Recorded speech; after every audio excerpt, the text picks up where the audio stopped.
Olá pessoal, e seja muito bem-vindo aqui na nossa aula sobre redação oficial, também chamada em algumas provas de correspondências oficiais. É a mesma coisa, fica descansado. E olha, aqui nessa aula de língua portuguesa voltada para a sua prova de concurso público, eu vou falar literalmente tudo aquilo que pode cair. E tudo nessa aula.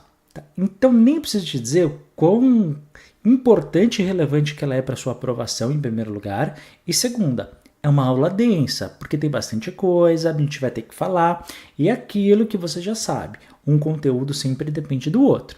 Então você fica descansado. Tudo que vai cair sobre esse assunto eu tenho certeza que vai estar nessa aula.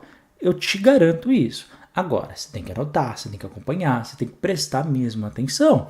Essa aula é importante. A sua aprovação está aqui, nessa aula, tá? Então ela é extremamente relevante mesmo. E posso te falar, tem muita gente que esquece, pula, acha chato, e aí não estuda e não passa e não sabe o motivo. Tá aqui o motivo. Essa aula é essencial. Confia no que eu estou dizendo. É aqui que está o diferencial. Então vem comigo que eu vou te mostrar tudo como cai. Antes de começar, deixa eu me apresentar, sou o professor Heitor Grilo e tô aqui para te ajudar. Se você precisar, meu WhatsApp pessoal tá aqui na descrição, pode falar comigo sem problema nenhum. Nós temos inclusive material aqui, você pode utilizar, nenhum problema.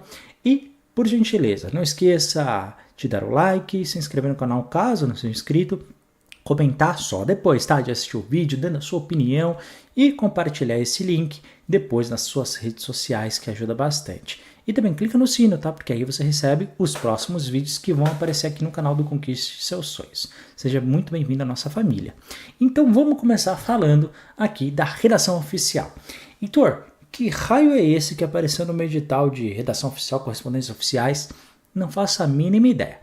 Bom, pessoal, existe uma coisa chamada Manual da Redação da Presidência da República. Esse manual, ele é destinado a todo e qualquer servidor público. Ora, você fazendo concurso público, independentemente do que você quiser, mesmo que você mude no futuro a sua área, mude a sua banca, mude a sua prova, você pretende ser, mais cedo ou mais tarde, alguém aprovado no concurso público. Ou seja, você vai ser um servidor público.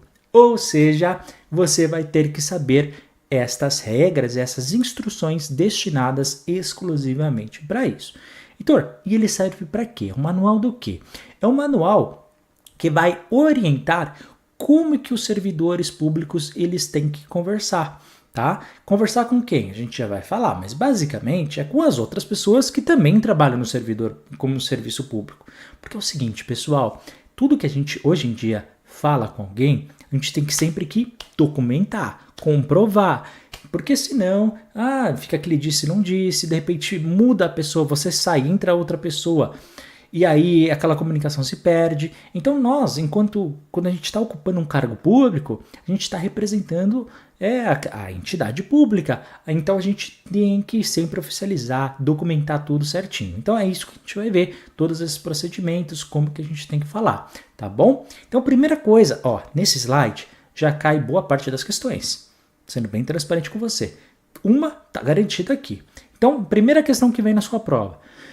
Qual que é a base da redação oficial? Marca alternativa, Manual de Redação da Presidência da República. É um documento bem extenso e tal, que inclusive, caso você não saiba, sofreu uma atualização há pouco tempo.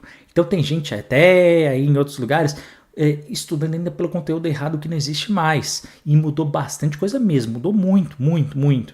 Então, inclusive, algumas formas de comunicação nem existem mais. Então, e outras foram acrescentadas, porque a gente está num ambiente mais tecnológico. Esse manual, originalmente, já teve outras versões. Essa aqui está atualizado, fresquinho aqui para vocês. Fica descansado. Segunda coisa que está caindo. O que são os itens essenciais na minha comunicação? Eu, como servidor público, independentemente de com quem eu estou falando. Então vamos lá, você tem que ter clareza e precisão. Ou seja, o meu texto ele tem que ser claro, eu não posso ter um texto esquisito. Sabe aqueles textos quando a gente vai escrever, a gente nem, mistura as palavras, está confuso, está esquisito. Não pode, ele tem que ser claro e tem que ser preciso. O que é uma precisão? Vá direto ao público, ao seu motivo do que você está escrevendo. Se você tem um motivo, se você está escrevendo é porque você tem algum motivo. Se tem um motivo, você tem que ser direto, preciso. Legal? Objetivo. Fale literalmente aquilo que você quer. Conciso.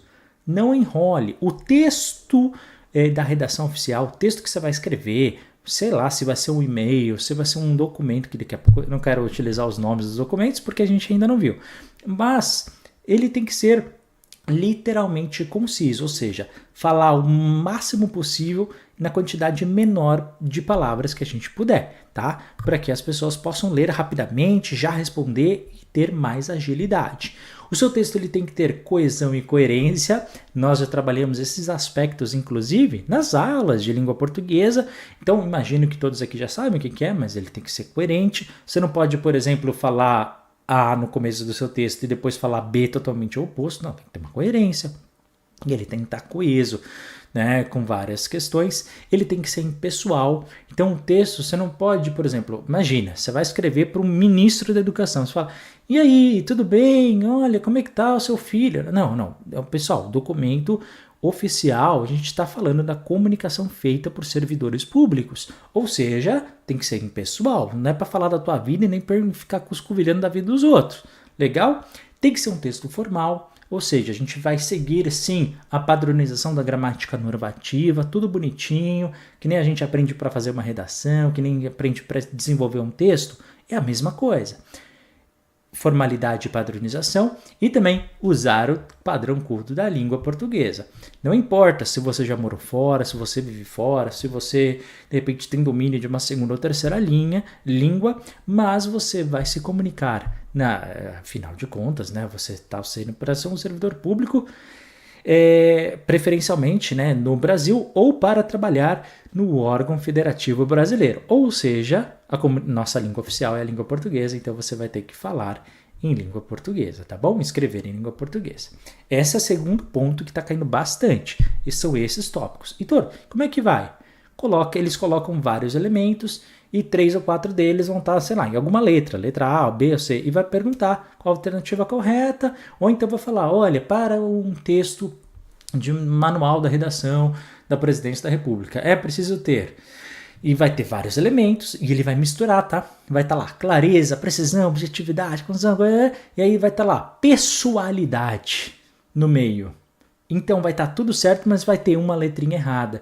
E aí ele pode te perguntar qual que é a expressão, a palavra que esteja errada, ou vai te perguntar se tudo aquilo está certo. Você fala, não, nada a ver, tá? Porque não pode ser pessoal, entendeu? Essa é a jogada. Heitor, e qual que é o terceiro elemento que está caindo bastante aqui nesse slide? Só nesse slide, Heitor, 3 questões de prova? Pois é. Vai perguntar para quem que o servidor público tem que comunicar. Pode parecer até simples, né? Mas ó, que dá para se enrolar aqui. Então vamos lá. Você entrou lá no cargo de concurso público, você fala, bom, tem que comunicar alguma coisa que aconteceu e tal. Eu, como servidor público, para quem que eu vou comunicar e o que eu comunico? Isso tem que saber. Primeiro, você só vai comunicar sobre o assunto relativo à atribuição do cargo. Ou seja, tudo aquilo que tiver a ver com o seu cargo. Se não tiver a ver com o seu cargo, não tem a ver com a sua responsabilidade, não é você que tem que comunicar, é outra pessoa. Simples assim, ponto final. Então, o que se comunica? É o assunto relativo à atribuição do cargo. Acabou. Só isso. Ponto final. Segunda etapa.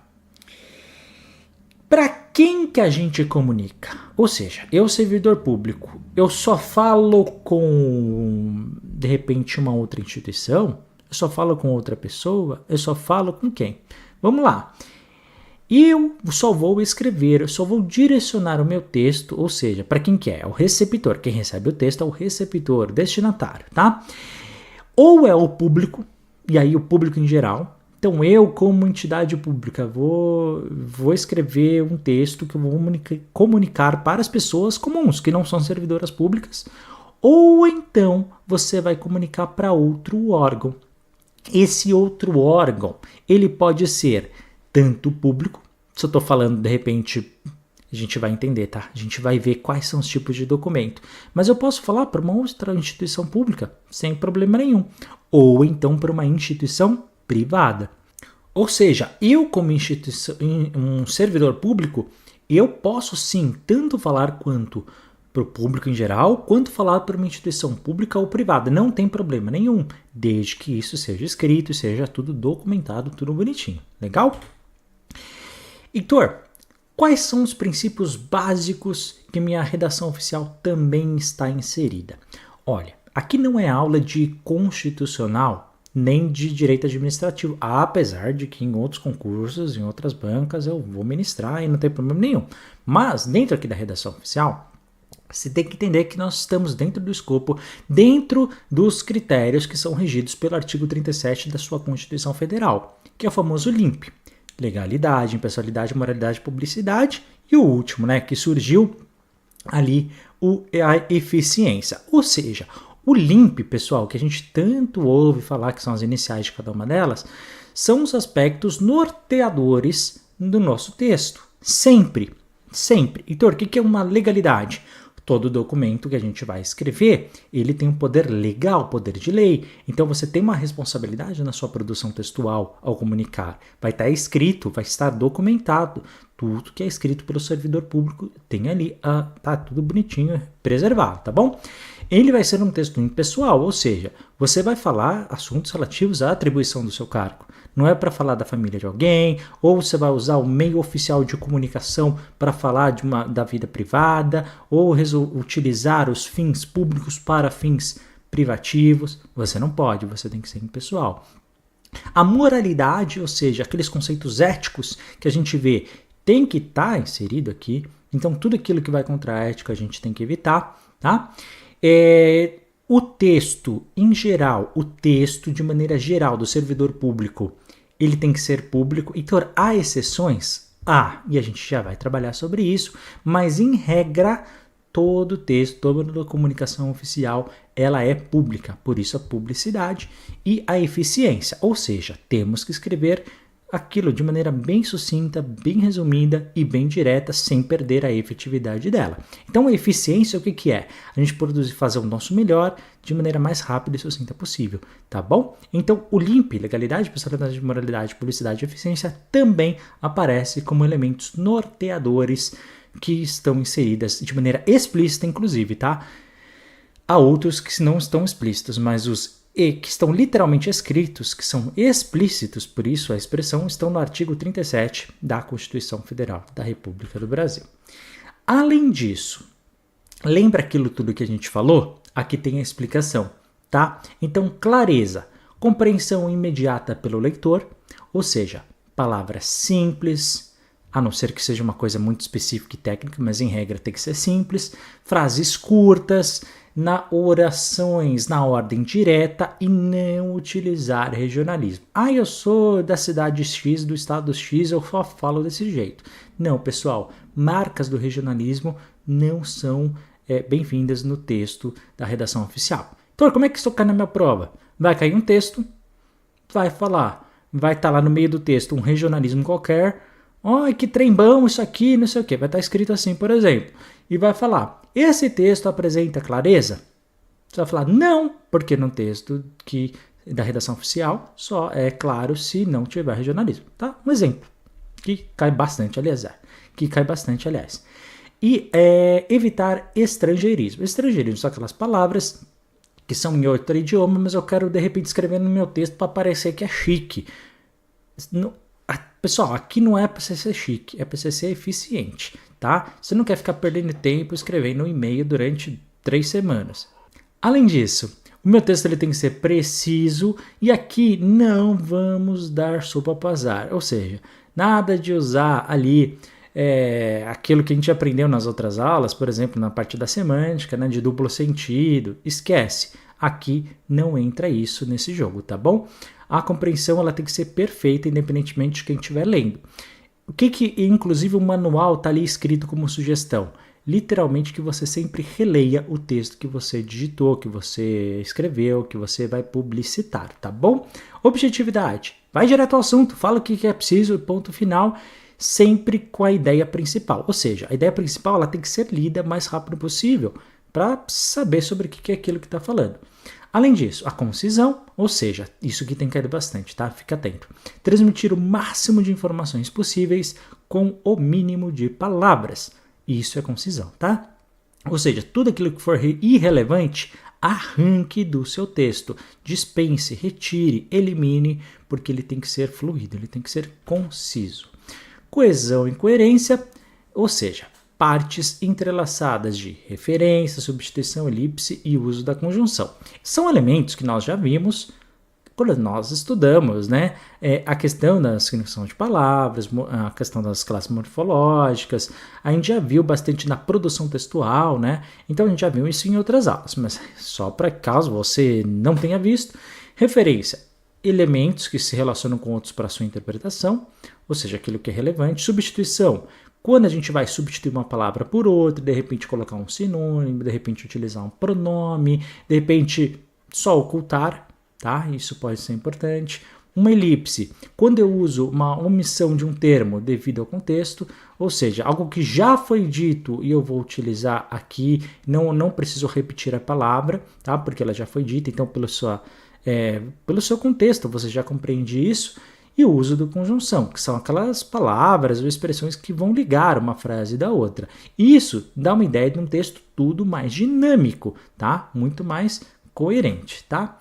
Além disso, a impessoalidade. Vamos lá, em primeiro lugar, o que é impessoalidade? Obrigatoriedade de que a administração pública não privilegiar ou prejudicar ninguém. Ó, você como servidor público, pelo amor de Deus, hein? Nada de ajudar os seus contatinhos, quem você conhece, quem são seus amiguinhos, uma vez que você estiver lá, tá? Porque você tem que tratar todo mundo igual. E também, de repente você tá ali na fila, e vem alguém para fazer alguma coisa, é aquela pessoa que você odeia. Fala, quer saber, vou deixar essa pessoa por último. Vou tirar da ordem, vou atrasar o processo dela aí mais 6 meses. Não faça isso, seja justo, tá? O serviço público, ele tem que ser igual para todos. Segundo ponto. Abstração da pessoalidade nos atos administrativos, tá bom? Ou seja, ações apenas da vontade do Estado, tá? Quais são as características para a gente fazer isso? Entre elas, ausência de impressões individuais de quem comunica. Então, tudo aquilo, palavra que de repente vai caracterizar você, alguma expressão regional, qualquer marca que de repente, vou assinar com minhas iniciais, para com esse negócio. Tá? Você não pode colocar marcas que indiquem que é você. Você está representando. Você, como servidor público, você representa o Estado. Simples assim, tá? Impessoalidade de quem sabe comunicação e caráter impessoal do próprio assunto tratado. Mesmo que de repente você tenha que fazer uma comunicação de algo que pessoalmente você nem concorde tanto. Não que esteja errado, mas que não seja muito ali da sua opinião pessoal. Não interessa. Você tem que utilizar ali, fazer ali o que a comunicação oficial está solicitando, tá? Formalidade e padronização. Sempre formal. E para ter este padrão, nós vamos perceber que existem certos critérios desse texto. Não pode ser qualquer fonte, não pode ser qualquer formatação, não pode ser de qualquer jeito. Tudo vai variar de acordo com qual cargo que você está e para quem que você vai falar. Tem uma série de critérios. Além disso, uso padrão da língua portuguesa, padrão culto, né, da gramática normativa. Inclusive, no manual de redação ele até orienta, caso você tenha alguma dúvida e tudo mais, para você consultar dicionários e a própria gramática, tá? Gramática, exatamente da língua portuguesa. E evitar palavras muito rebuscadas, de repente, vou usar uma metalinguagem, uma figura de linguagem, vou falar como se fosse um romance do século XVII. Para com esse negócio, lembra? Você tem que ser direto e reto, tá? A língua culta, pessoal, essa expressão utilizada lá, é contra a pobreza de expressões e não contra a sua simplicidade, tá bom? Essa expressão, inclusive, que ele utiliza lá. Bom, pessoal, continuando. Não se assuste, mas eu tenho que trazer isso aqui para vocês. Heitor, o que é? Aqui, essa tabela, ela não está assim, tá? No seu manual. Se você pegar o manual para dar uma lida, você vai ver que não existe essa tabela. Quem criou essa tabela, Heitor? Fui eu. E eu criei baseado todo o imbróglio que tem ali. Pessoal, isso aqui eu tô falando Isso está muito confuso no molde de redação. Então, se o pessoal, inclusive, quiser utilizar aí, pode, tire print, tá? Tira print, vai por mim, eu anoto no seu caderno, não sei como é que você está fazendo, mas essa tabela salva um quinto das suas questões. 20% realmente cai em cima dessa tabela. Então, o que é? Vamos lá. Toda vez que você vai fazer um documento, né, você tem que seguir certos padrões oficiais que a gente conversou. E esses padrões, pessoal, entre elas, um dos principais que sua prova está vindo perguntando bastante, tá? Bastante mesmo, é com relação a certas características na hora de escrever. Entre elas, vamos imaginar que você vai estar escrevendo uma carta, certo? Uma cartinha que você vai escrever. Você é um servidor público, estou aprovado, eba, legal. E agora você tem que escrever uma carta para outro servidor público. E aí que é o seguinte, você vai ter que pensar, bom, toda vez que eu vou começar, eu vou pegar aqui o envelope da minha carta, eu tenho que colocar o endereçamento. O que é o endereçamento? Primeira coluna, tá? O endereçamento é literalmente quando você vai escrever para quem que a carta vai. Então, tá aqui as opções, a gente já vai conversar. Guarda isso, mas primeiro quero que você entenda o que é o endereçamento. Eu sei que para algumas pessoas é tudo mais óbvio, mas a gente tem pessoas muito novas que nunca, de repente, produziram um texto ou nunca escreveram uma carta, então eu tenho que falar, tá? Endereçamento para quem está sendo endereçado. Legal. Depois, para quem se dirige? E aqui, pessoal, a gente está falando do cargo, literalmente. Simples, né? Se você vai escrever para o presidente, você vai escrever presidente da República. Se é para o presidente do Congresso Nacional, você vai escrever para presidente do Congresso Nacional. É assim por diante. Mas qual que é o importante aqui que a gente tem que falar? O cargo tem que estar. O cargo e o cargo completo da pessoa, tá bom? Depois, você tem a pronome de tratamento, ou seja, aquilo que vai estar escrito ao longo do texto, tá? Por exemplo, você vai escrever uma carta para o presidente da República. Você não vai escrever o Lula. Então, olha, não. Você tem que sempre respeitar pelo cargo que a pessoa tem. Então, você vai escrever, olha não, né? Mas você vai escrever, a Vossa Excelência precisa, ou seja, de acordo com o cargo que a pessoa tem, o pronome de tratamento ele vai mudar, tá bom? O que é o pronome de tratamento? É como a gente chama, tá? Porque algumas pessoas a gente chama de você, outras pessoas a gente chama de senhor. É pelo pronome de tratamento que a gente está escolhendo, tá? Pelo jeito que a gente quer falar. Legal? E onde que vai estar esse pronome de tratamento? É literalmente ao longo do texto, tá? Então é isso que você vai escrever. Heitor, para eu começar, de repente, isso também tem caído, tá? É simples, mas vamos lá. Eu posso abreviar, por exemplo, esse pronome, esse meu endereçamento. Eu posso fazer certas abreviações? Em alguns casos sim, em outros não. Tá, então a gente vai ter que ter uma conversa sobre isso. Por fim, a questão de vocativo, tá? É para quem você está se dirigindo. Geralmente, a gente vai colocar no comecinho da minha carta, no comecinho do meu e-mail, tá? Então, a sua excelência vai estar o senhor, né, etc e tal, e depois você vai começar o seu texto com o vocativo, tá? Geralmente, também o vocativo é muito utilizado como aqueles chamamentos que você, não sei se todo mundo assiste, de repente, TV Senado, ou a TV do Congresso, não? Só eu? Tá. Então, quando você assiste, se você assistir um dia, você vai ver, eles conversam entre eles, senhor deputado, excelentíssimo. Quando eles conversam, eles usam o vocativo o tempo todo. Você vai literalmente fazer a mesma coisa na produção textual. A única coisa é que é você que está escrevendo e a outra pessoa não está respondendo porque ela só vai ler. Mas é a mesma coisa, é como a gente chama alguém. Tá? Se você viu as aulas de morfologia, você entendeu. Vocativo, chamamento. É a mesma coisa. Bacana? Eu expliquei as colunas. Agora tem que explicar o que está dentro delas. Então vamos lá. Endereçamento. Vamos supor, qual que é a regra? A regra principal é sempre começar com a sua excelência e o senhor ou a senhora. A sua excelência, essa expressão, nós não vamos mudar, vai se manter por padrão. E o senhor, a senhora? Se é do gênero masculino, o senhor. Se é do gênero feminino, a senhora. Tá bom? Para quem eu estou escrevendo. E aí, depois, o cargo, você tem que colocar. Então, vamos supor que você vai escrever um texto para o presidente da República. Então, a sua excelência, o senhor presidente da República. E esse mesmo padrão, pessoal, a gente vai usar para presidente do Congresso Nacional, do Supremo Tribunal Federal, do vice-presidente, ministro do Estado, secretário executivo do Ministério, embaixador oficial, oficial general das Forças Armadas, senador, deputado federal, ministro do TCU e ministro dos Tribunais Superiores. Bacana? É isso que você vai fazer.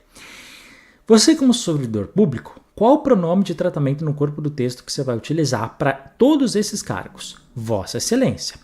E para abreviatura? Aí depende. Se for, presta atenção, aqui que está o bicho. Quando for para presidente da República, do Congresso Nacional e do Supremo Tribunal Federal, não se abrevia. Heitor, e todos os outros cargos? Todos os outros cargos você vai abreviar desse jeito que está aqui. O V maiúsculo e depois ponto, espaço, E maiúsculo, X, A, ponto. Que é a mesma coisa que Vossa Excelência, tá bom? É a mesma coisa. Então, Vossa Excelência a gente pode abreviar dessa forma, sendo que o V e o E são maiúsculos. Legal? Heitor, e para o vocativo, quando eu quiser conversar ali no texto e tudo mais, como é que eu chamo a pessoa? Se por regra, senhor mais cargo, tá? Senhor mais o cargo. Porém, vamos lá? Lembra aqueles casos que eu falei lá atrás? Que para presidente da República, Congresso Nacional e presidente do STF é um pouquinho diferente. A gente tem que pôr excelentíssimo antes. Pessoal, frescurite, né? É só entre nós aqui, tá? Não é que ninguém nos escute. Mas é isso. Se for para falar com qualquer um, em detalhe, só para os presidentes do Congresso Nacional, da Presidência da República e do Supremo Tribunal Federal. Aí você tem que colocar o excelentíssimo antes. Antes do senhor, tá? Você vai manter o senhor e vai manter o cargo. Tá bom? Pessoal, isso tudo é o principal que você tem que saber para a sua prova. Agora, Heitor, e para qualquer um que não se encaixa nessas regras? Vamos lá. Quando eu estou falando de outros postos militares inferiores, outros cargos, ou até mesmo se você vai escrever um texto para um particular, ou seja, uma pessoa que não é pública. Heitor, às vezes isso vai acontecer? Vai, e eu já vou te dar exemplos disso.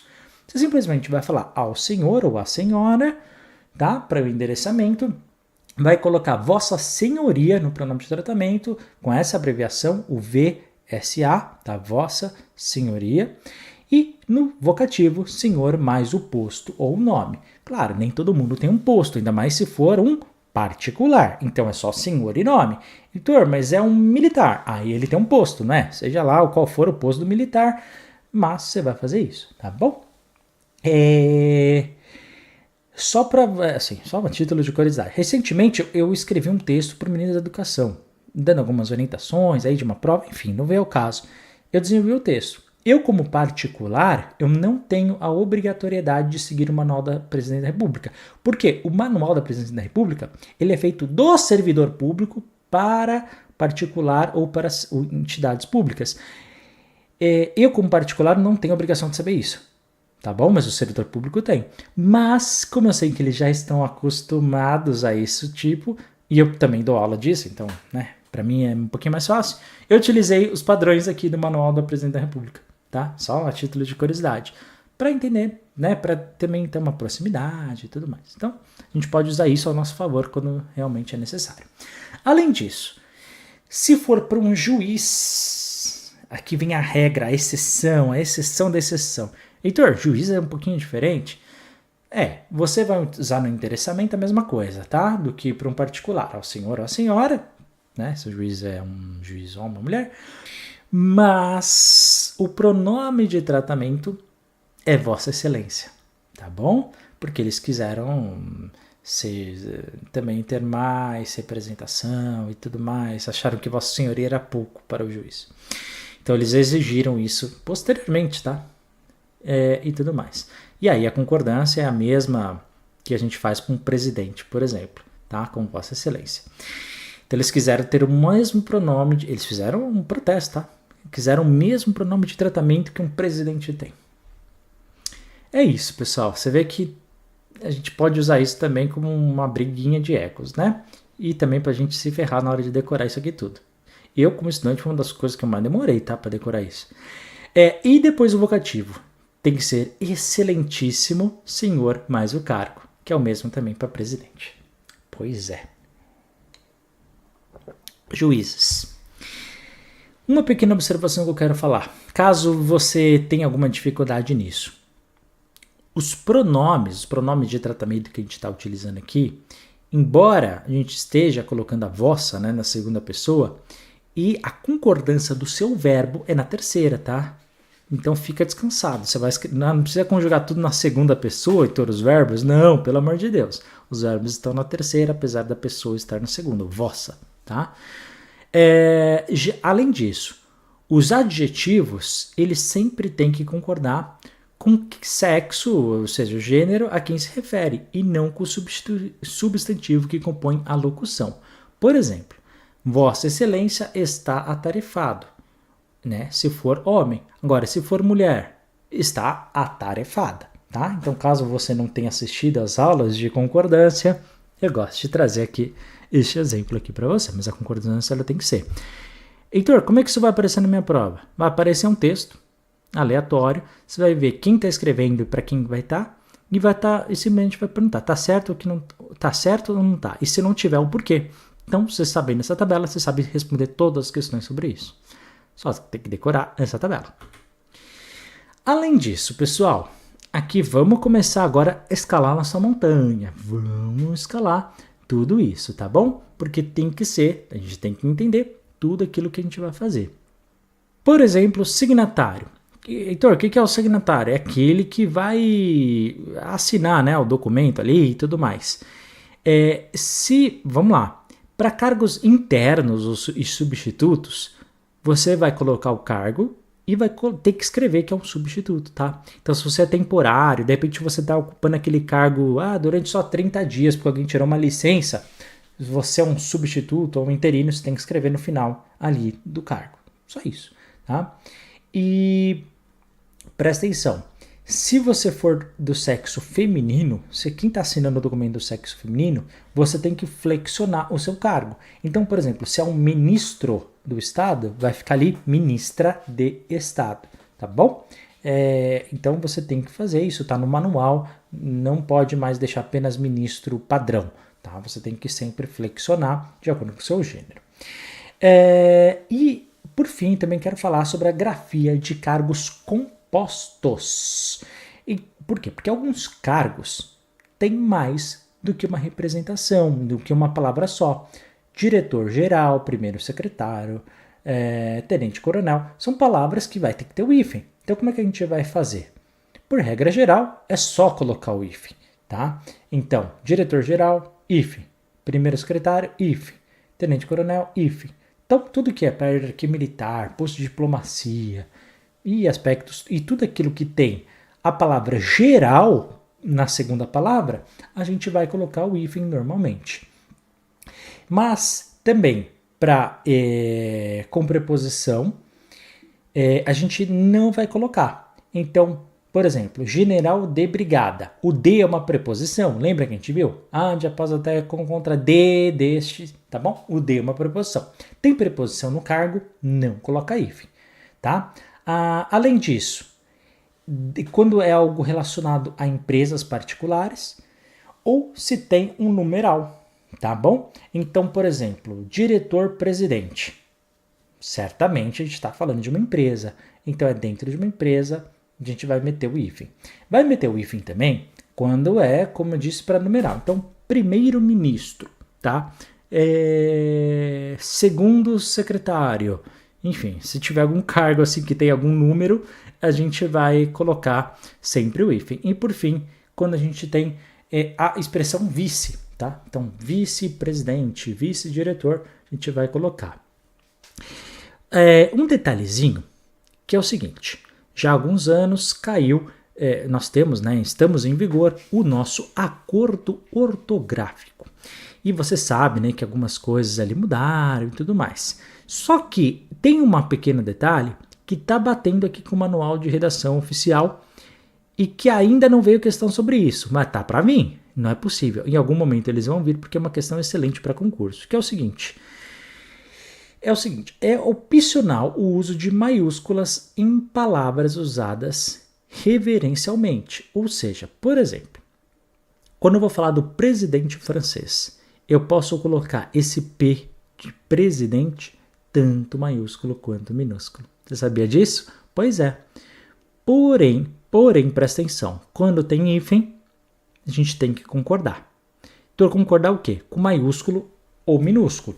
Então, como assim? Se for vice-presidente, por exemplo, eu acabei de falar, né? Que o vice tem que ter o hífen. Legal. Só que, se você colocar o V maiúsculo, o P do presidente tem que estar maiúsculo.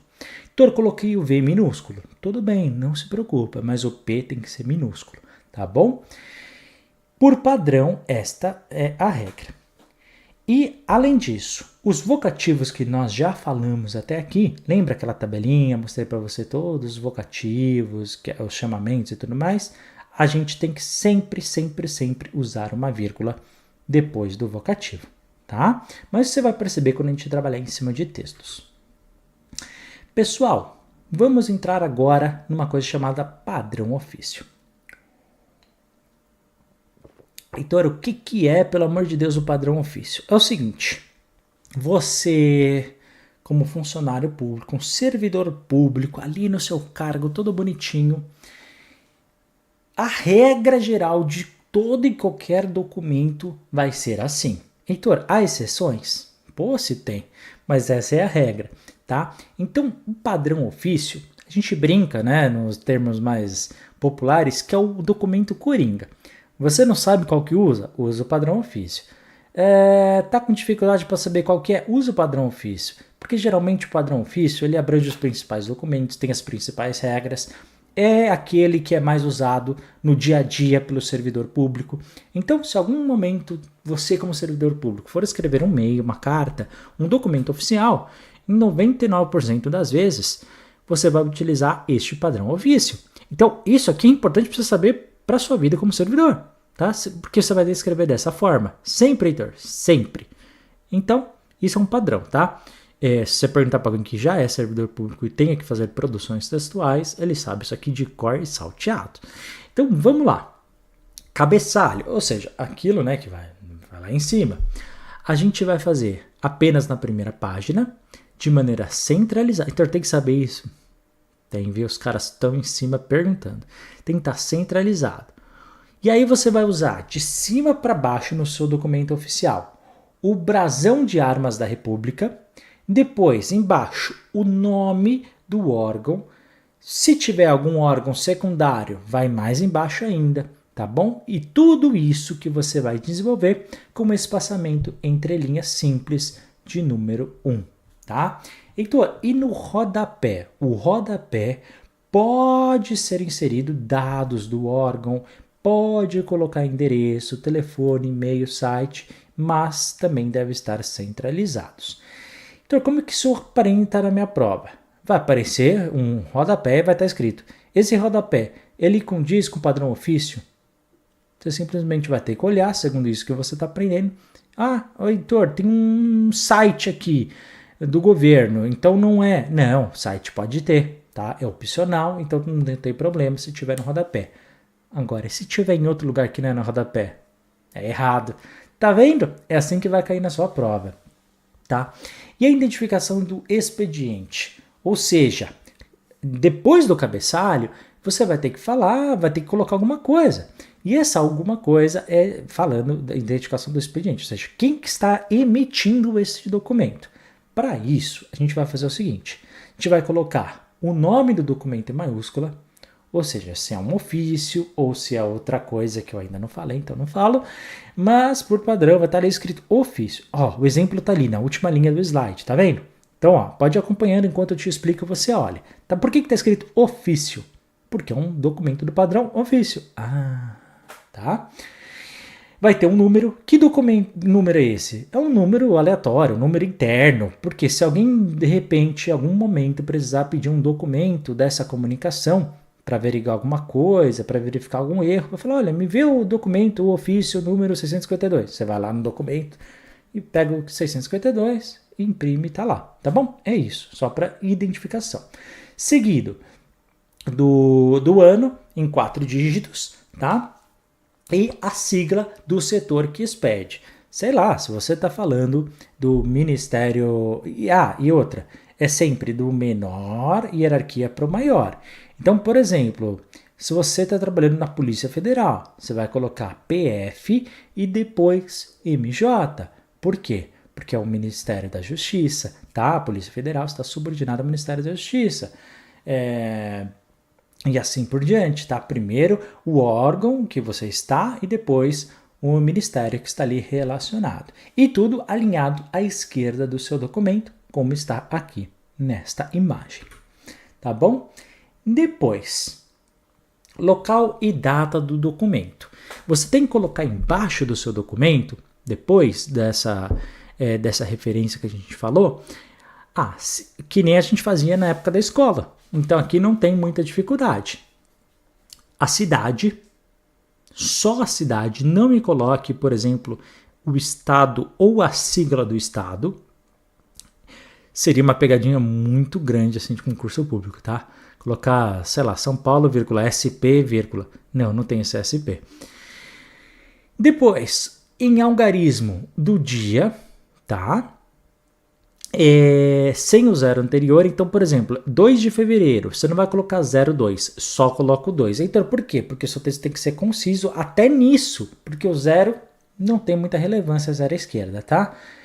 Depois, o mês, sempre em minúsculo, olha os detalhes que os caras chegam. E depois, né, o ano, né? E sempre tudo para a direita e tem que encerrar com ponto final. É literalmente essa estrutura, pessoal. E depois, o endereçamento, ou seja, para quem você está escrevendo, certo?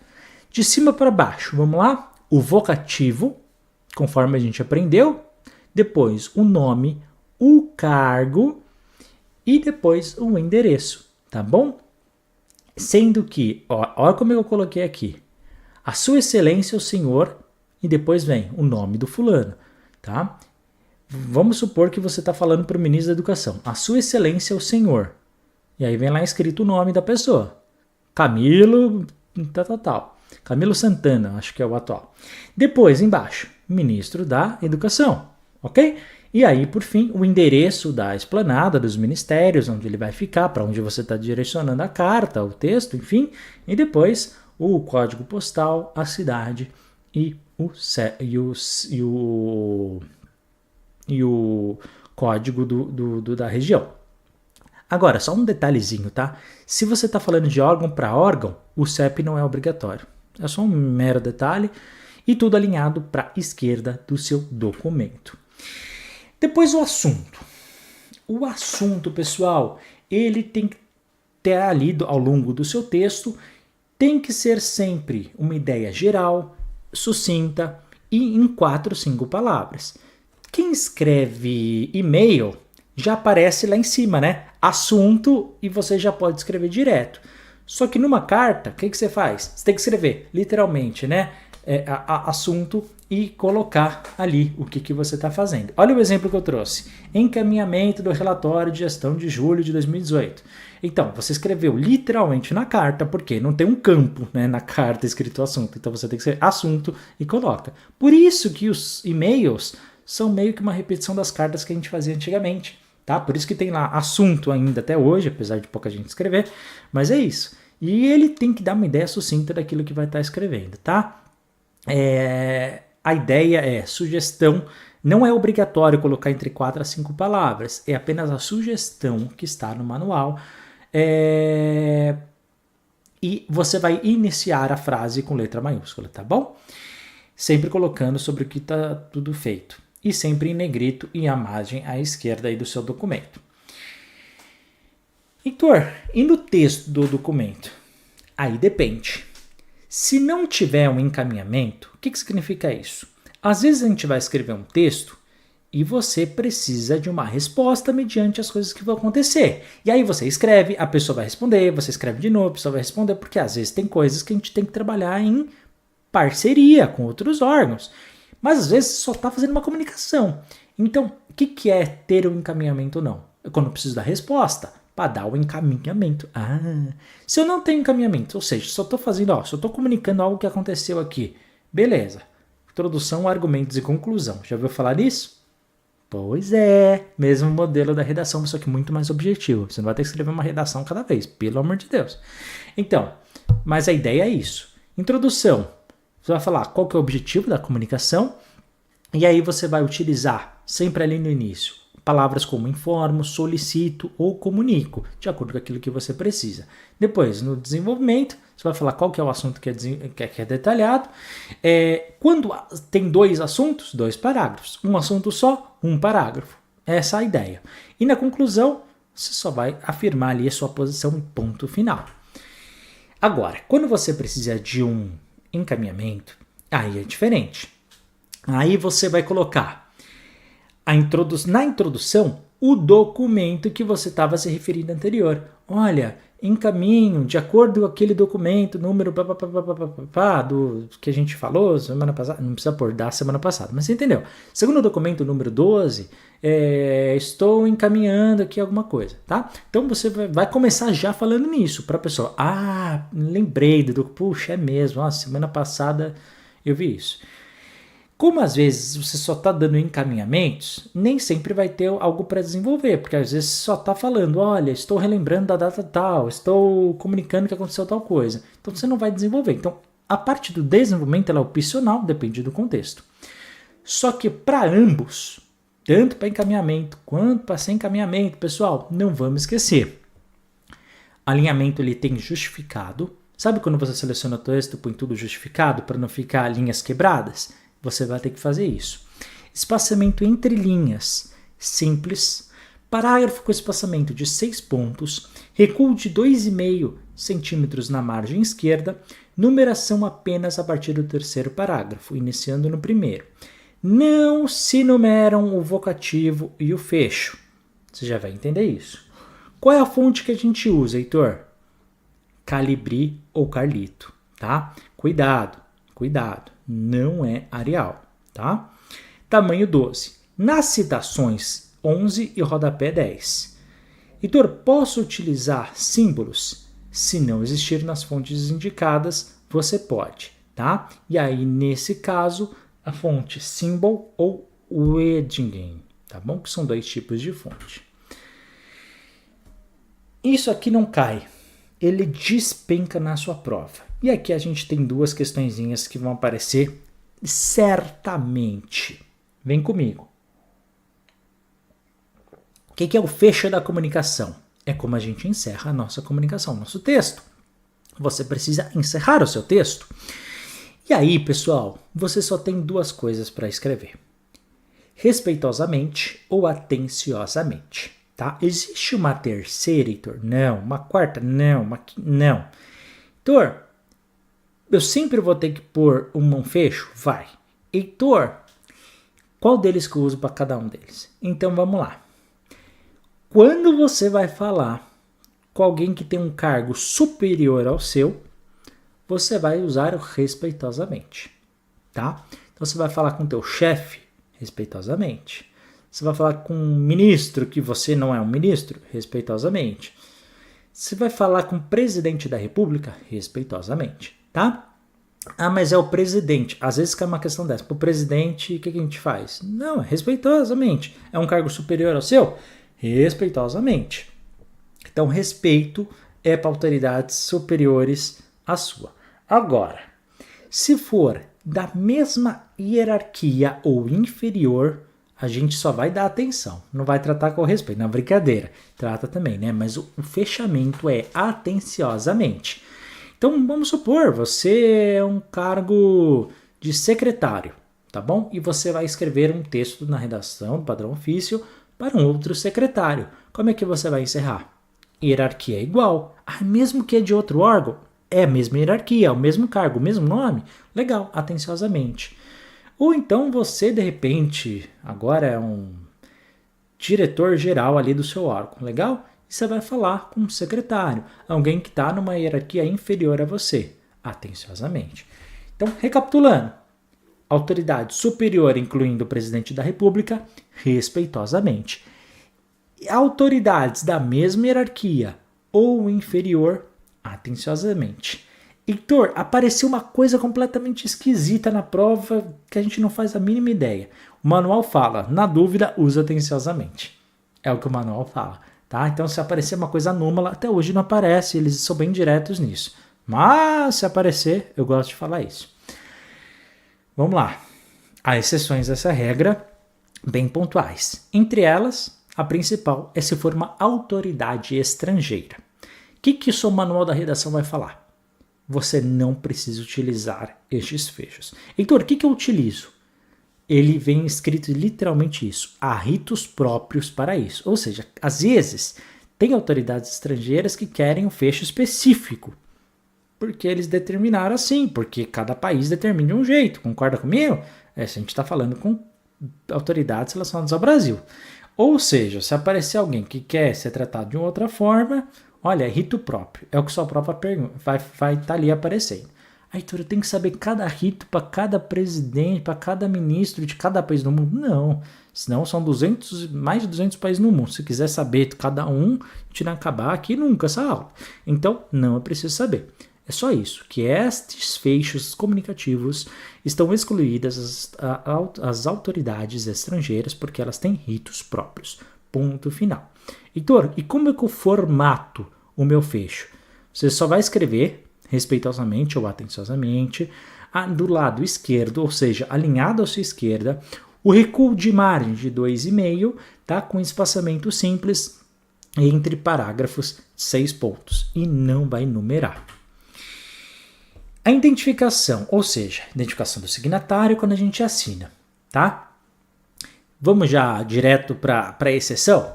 Presidente da República. O cargo, ele não precisa falar que é o presidente, porque você já pressupõe que o presidente, todo mundo sabe, olha só que chique. Então, né, no caso que eu estou falando aqui, o presidente atual é o Lula. Então, por exemplo, se o Lula for assinar um documento, ele apenas assina. Ele não precisa falar que é o presidente. Entendeu? Além disso, e agora, né, tirando a exceção, falando da regra, você vai colocar de cima para baixo um espacinho para assinatura. Embaixo do espacinho da assinatura, o nome da autoridade, tá? Em letras maiúsculas, sem negrito e sem traçar linha mais o cargo, com apenas as iniciais maiúsculas. Preposições em minúsculo, porque essa é a regra, tá? Sempre centralizado.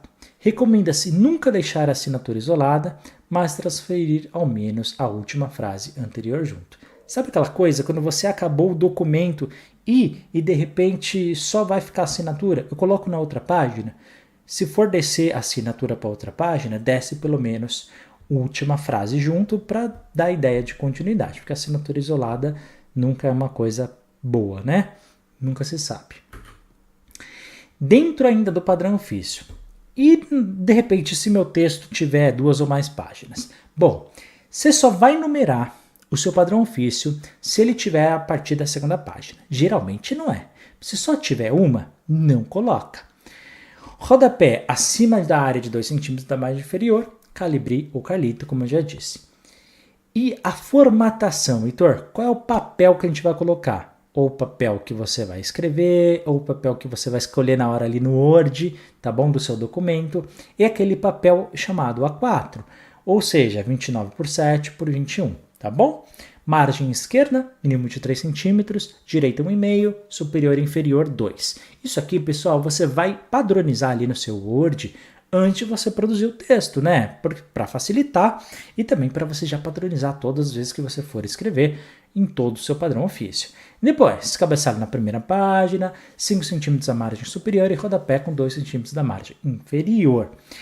Impressões. Pode ser em ambas as faces do papel, tá? Mas você tem que marcar lá, margem espelho, ou seja, invertidas nas páginas pares. Sempre cor preta em papel branco, tá? Documento oficial não pode ser na cor verde, papel laranja, não. Eu vou colocar uma cor vermelha no meu texto. Não, pessoal, cor preta, tá bom? Sem inventar. Colorido apenas se tiver algum gráfico ou uma ilustração e for essencial para o entendimento ali do contexto. Dentro dessa formatação, pode-se usar o negrito para destacar, só que não abuse no seu texto, apenas se for mesmo importante. Evitar itálico, né? A não ser que seja para palavras estrangeiras, como a gente já falou antes. Então, se tiver alguma palavra, algum estrangeirismo, aí sim que a gente coloca em itálico. Do resto, evita, tá? O itálico, sublinhado, letras maiúsculas, sombreado, sombra, relevo, bordas ou outras formatações que a gente não conversou. Todos os documentos, pessoal, que são feitos pelo servidor público, dentro do possível, devem ser guardados no formato DocX, que é o novo Doc, né? Para quem é mais antigo, ODT ou RTF, que são outros além do Microsoft Office. Mas isso a gente conversa na aula de informática. Nomes dos arquivos. Como é que a gente vai salvar um arquivo? Até nisso o Manual da República vem falar. Por quê? Se outra pessoa no futuro quiser ter acesso, vai seguir este padrão, tá? Então, sempre, o tipo de documento, se é um documento ofício, se é um outro tipo que a gente já vai ver. Depois, o número que a gente chamou, cada documento oficial vai ter um número interno, e depois o ano que ele foi feito com os 4 dígitos, tá bom? Depois, alguma palavra-chave do todo o conteúdo que vai ter. Olha o exemplo. Ofício, porque é um documento do padrão ofício. 123, que é o número do documento. A produção, esse texto foi feito em 2018, está escrito 2018. Daí, entre eles, o hífen ali, né, aquele tracinho embaixo. E depois, o nome de algumas palavras-chave que tem a ver. Nesse caso, um relatório de produtividade anual. É assim que a gente vai fazer. Sempre salvo em DocX, em ODT ou RTF. Porém, pessoal, tudo que nós vimos até agora é relacionado ao documento, ao principal documento, que é o de padrão ofício.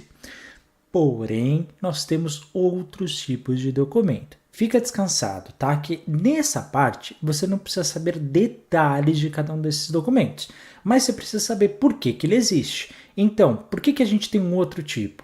Será que é porque para quem a gente está escrevendo? Será que é por algum motivo específico? Você vai entender isso. E esse tipo de documento e quais são as suas pequenas variações, isso sim tem caído, tá bom? O que você está achando da aula até agora? Falei, né? É puxada, é cansativa, eu sei, mas é o que vai fazer toda a diferença, tá bom? Então vem comigo e vamos estudar algumas dessas variações da redação oficial além do padrão ofício. Vamos lá? Primeiro delas, circular.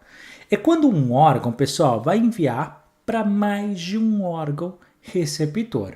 Então, por exemplo, você trabalha no órgão X e você quer escrever um texto, quer comunicar alguma coisa que aconteceu para 2 órgãos, para 3 órgãos, para 4 órgãos de uma vez, tá? Então você vai escrever só um documento. Imagina, tem que escrever um para cada um, ia demorar bastante.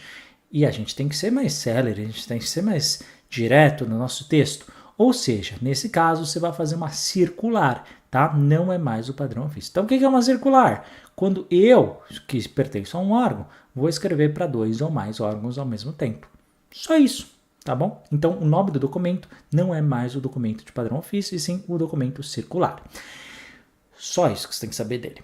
Próximo, conjunto. Quando mais de um órgão enviam em conjunto o expediente para um único órgão receptor.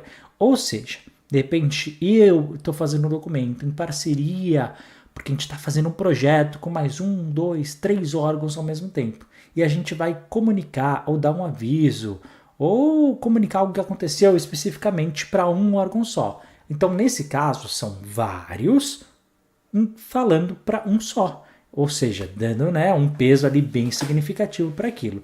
Como a gente está trabalhando em conjunto, então o nome do documento é conjunto.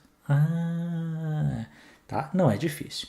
E, Heitor, e tem algum documento juntando os dois? Tem, que é o conjunto circular. Tá? O conjunto circular. Aqui ficou fácil agora para você entender, né?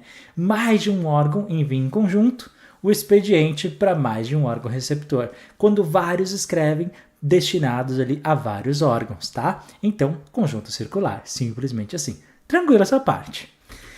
Agora, a gente tem um documento específico, pessoal, chamado exposição de motivos. Isso aqui é bem interessante. Heitor, quando que um documento de exposição de motivos vai fazer? Ele é muito específico quando o ministro escreve, tá? Ministro da Saúde, ministro da Educação, ministro do Meio Ambiente, enfim, qualquer ministro. E ele só vai escrever especificamente ou para o presidente da República ou para o vice-presidente da República. Heitor, para que ele faz? Simples.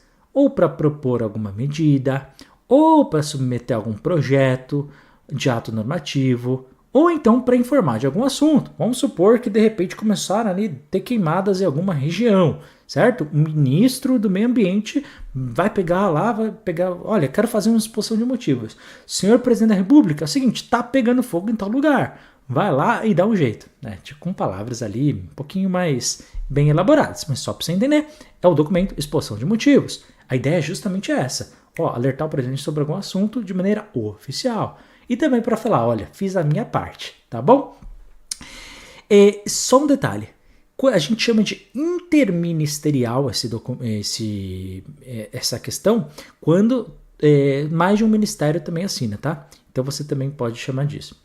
O que é obrigatório colocar na minha exposição de motivos? Sempre na introdução apontar o problema, ou seja, por que eu estou falando sobre aquilo lá, para o presidente não perder tempo, né? Ou vice-presidente, também pode ser. No desenvolvimento, indica a razão da medida ou do ato e na conclusão propor a medida apresentável para considerações finais, ou seja, já dá um encaminhamento, tá pegando fogo.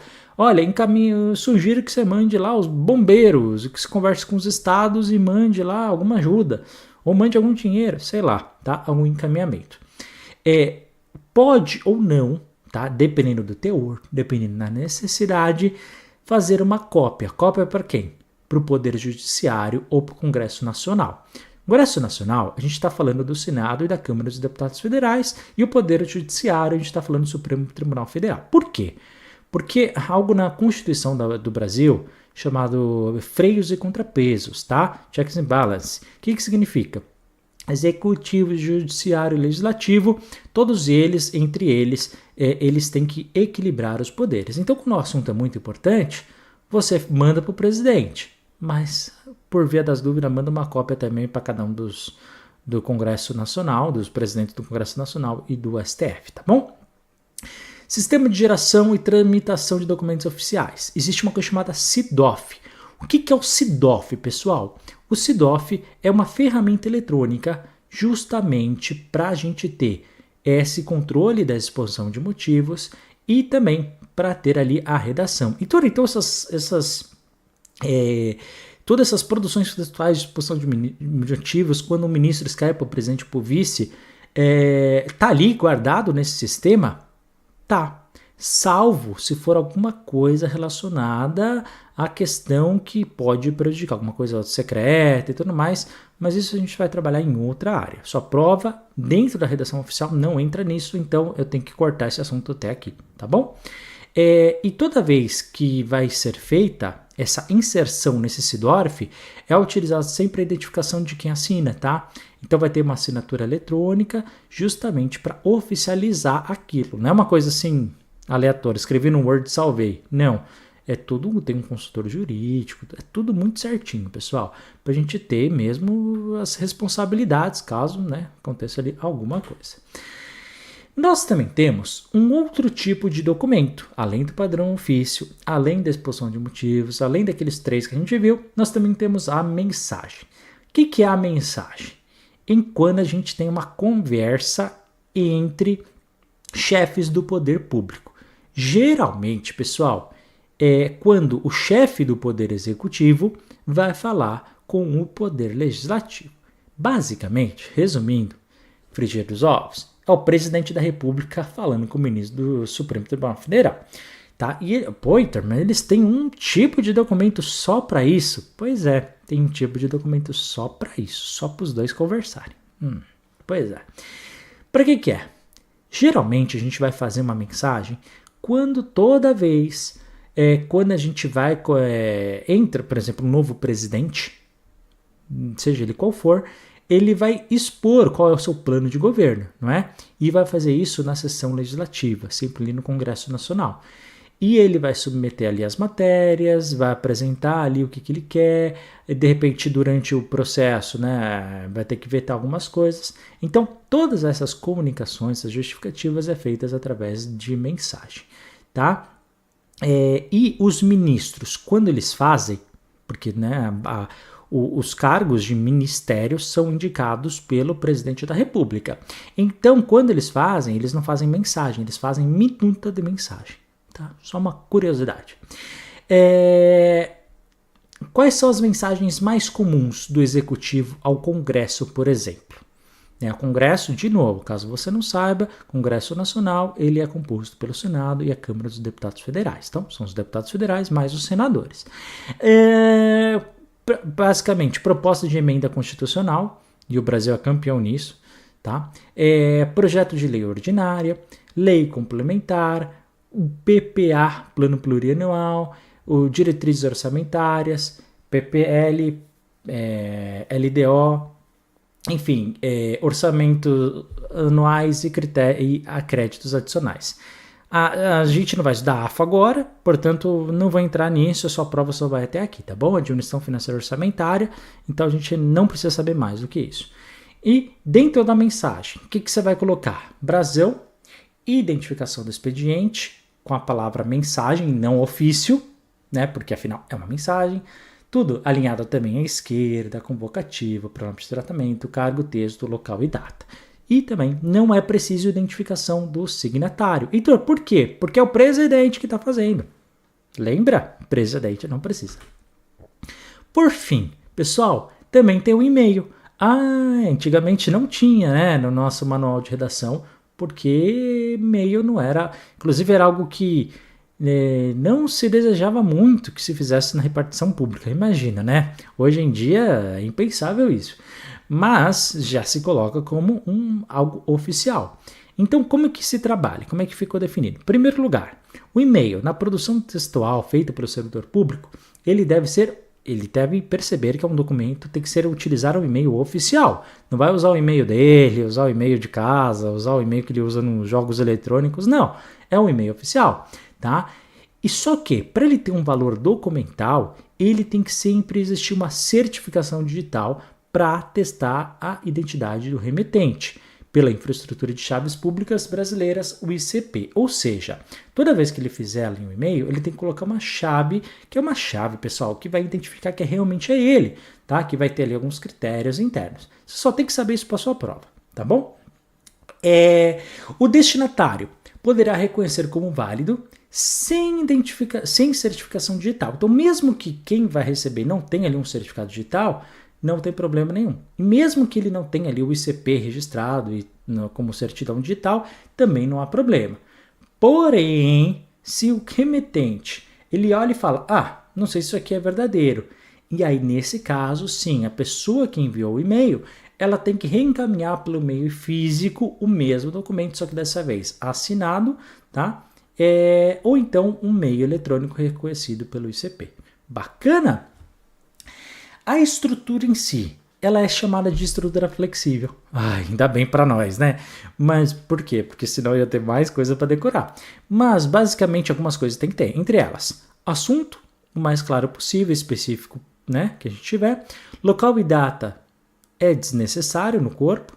E a saudação inicial, vocativo, mais cargo, ou então prezado, tá? O prezado pode ser colocado aqui no início no e-mail, além do vocativo. E o fecho? Atenciosamente, tá bom? A assinatura, de cima para baixo, com nome completo, cargo, unidade, órgão e telefone, como neste exemplo aqui para vocês. Nome, cargo e tudo mais, tá bom? Heitor, e qual que é a estrutura de um e-mail? Bom, primeiro, com relação aos anexos, aquilo que a gente vai colocar dentro dos e-mails apenas se for indispensável, tá? Se possível, você vai colocar aonde as informações? Apenas no corpo do texto. Evitar, inclusive, que o texto seja gigante, tá? Tamanhos excessivos não são bem-vindos. Recomendações. Recomendações não são obrigatoriamente. Lembra que ele é o flexível? Você pode utilizar recursos de confirmação de leitura ou constar pedido na mensagem. Calibri ou Calito é a fonte utilizada, tamanho 12, cor preta, sem fundos. Vou pôr uma imagem de fundo. Não, nada disso. Revise seu texto antes de mandar o e-mail. Não utilize abreviações, não utilize apenas letras maiúsculas e evite o máximo possível o uso de imagens, tá? Ele tem que ser direto e reto, assim como outros textos que nós estamos conversando. Apostila. Apostila, pessoal, é mais um documento que a gente tem, tá? Nós sempre utilizaremos como documento oficial a apostila quando tivermos uma mudança devido a uma lei ou decreto.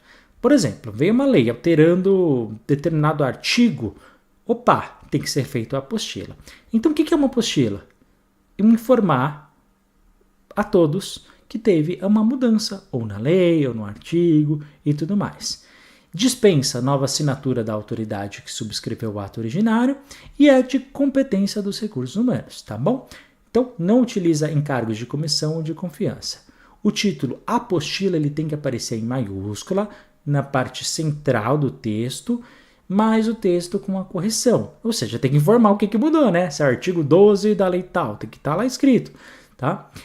Com local e a data que aquilo que está sendo feito, para saber que a alteração ocorreu ali naquele processo. Ou seja, para daqui a 20 anos, se alguém ler aquele documento, vai saber quando que a lei foi alterada, tá bom? E com a identificação do signatário abaixo da assinatura e com alinhamento à esquerda. É preciso mencionar data do ato normativo original. Além disso, temos os atos normativos, que é toda vez que um legislador, né, um deputado federal, por exemplo, vai ser feito, ele tem que escrever um ato normativo para falar qual que é a matéria que ele vai legislar, que ele vai querer dialogar, alterar, retirar, acrescentar, enfim, o que ele bem entender.